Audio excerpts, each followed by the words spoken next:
Bonjour à tous, alors je remercie tous ceux qui se sont abonnés, tous ceux qui ont utilisé les liens pour faire leurs achats, ça me permet aujourd'hui de pouvoir réaliser différents tests et de voir ce que je pourrais faire comme vidéo. Et bien sûr vos commentaires, n'hésitez surtout pas si vous en avez d'autres, rajoutez-les, c'est toujours constructif et ça me permet de voir un petit peu ce qu'on pourrait faire pour les prochaines vidéos. Donc aujourd'hui je vais vous parler du stick d'Amazon.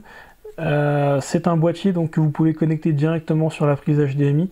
Il suffit simplement de le relier en USB, ce qui est plutôt pas mal parce que ça le rend beaucoup moins énergivore que certains produits.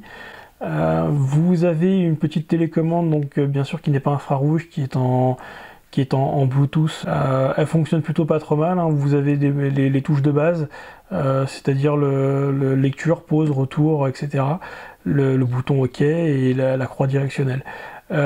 J'aurais préféré avoir plus de touches que ce qu'il y a dessus, mais bon, après voilà, faut relativiser, le boîtier est pas cher par rapport à d'autres produits, et comme il y a les DRM, ça permet d'avoir accès au contenu beaucoup plus intéressant sur celui-ci que sur un boîtier, on va dire, chinois. Malgré la faible puissance du boîtier, il n'y a aucune limitation. J'ai eu aucun ralentissement dans des fichiers MKV que j'ai pu lui donner. Alors, ce que j'entends par ralentissement, c'est-à-dire qu'au-delà d'un fichier supérieur à 25 Go, ça va pêcher un petit peu.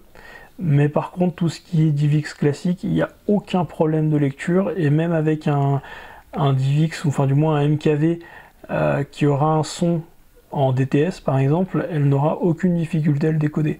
Donc même si ce n'est pas un monstre de puissance, elle est capable de faire mieux que certains boîtiers chinois. Comme pour la Shield, donc on pêche un petit peu dans le menu, mais ça c'est pareil, hein, c'est Android TV.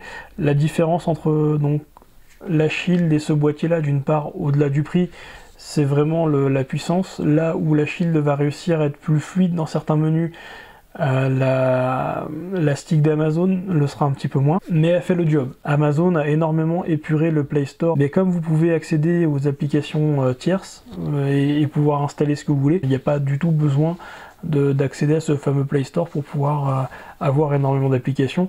Elle n'a pas de port USB, ce qui veut dire que vous êtes obligé de rajouter un câble OTG si vous voulez connecter un disque dur de façon rapide, et il faut impérativement que le disque dur connecté dessus soit en format FAT32. Si vous voulez que ça soit compatible avec du NTSF, il faut là encore une autre application. Mais tout passe en Wi-Fi, donc même les DivX qui sont très gros, qui font 25-30 Go, vous pouvez sans problème les faire passer par le Wi-Fi. Elle est capable de supporter tout et n'importe quoi. Ça en fait pour moi un excellent entrée de gamme. Ça permet de faire absolument tout ce qu'on a envie, Netflix, Prime Video, les applications TV, donc des différentes box, ce qui en fait un des boîtiers les moins chers du marché, les plus attrayants, puisque vous avez la possibilité de faire pratiquement tout ce que vous avez envie directement dessus. Pour résumer, on a un boîtier pas très cher, très peu énergivore, fonctionnel à pratiquement tous les niveaux, de légers ralentissements qui sont dus au système d'exploitation et pas forcément au peu de puissance qu'elle a. Elle est capable de lire les 3/4 des DivX tant que vous ne dépassez pas les 25-30 Go.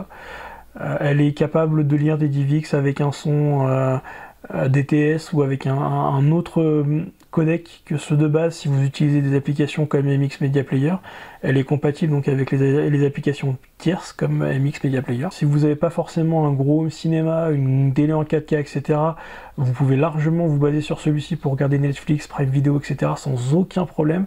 Donc ça en fait pour moi un très bon rapport qualité-prix que je placerai en entrée de gamme directement.